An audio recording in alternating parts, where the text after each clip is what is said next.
आजच्या व्हिडिओमध्ये पनीर 60 फ्राय बनवूया। त्यासाठी 2 चमचे मैदा, 2 चमचे कॉर्नफ्लोअर, 1 चमचा मिरची पावडर, चवीनुसार मीठ, थोडीशी हळद, अर्धा चमचा धनेपूड, अर्धा चमचा जिरेपूड, अर्धा चमचा गरम मसाला, अर्धा चमचा मिरेपूड, त्यानंतर अद्रक लसणाची पेस्ट, बारीक कट केलेलं कोथिंबीर आणि कढीपत्ता, 2 चमचे दही टाकून मिक्स केल्यानंतर त्यामध्ये 1 चमचा तेल टाकून मिक्स केल्यानंतर त्यामध्ये थोडंसं पाणी टाकून मिक्स करायचं।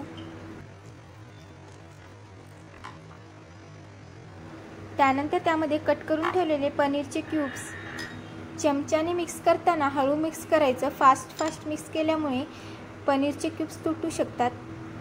त्यानंतर त्यामध्ये 1 चमचा तांदळाचं पीठ कॉर्नफ्लोअर आणि मैद्यासोबत टाकू शकता। मी विसरले होते म्हणून नंतर टाकले। मिक्स केल्यानंतर 5 मिनिटं फ्रीजमध्ये मॅरिनेट होण्यासाठी ठेवायचं। त्यानंतर परत एकदा मिक्स करून एक क्यूब घेऊन तेलामध्ये टाकायचं। मीडियम टू हाय फ्लेमवर पनीर 60 फ्राय तळून घ्यायचे।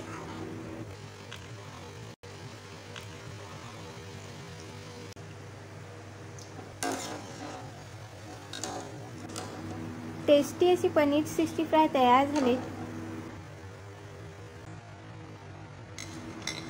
त्याच्यावर लिंबू टाकून खाऊ शकता किंवा सॉस सोबत खाऊ शकता। व्हिडिओ आवडल्यास लाईक, शेअर आणि सबस्क्राईब करा। व्हिडिओ पाहिल्याबद्दल थँक्यू।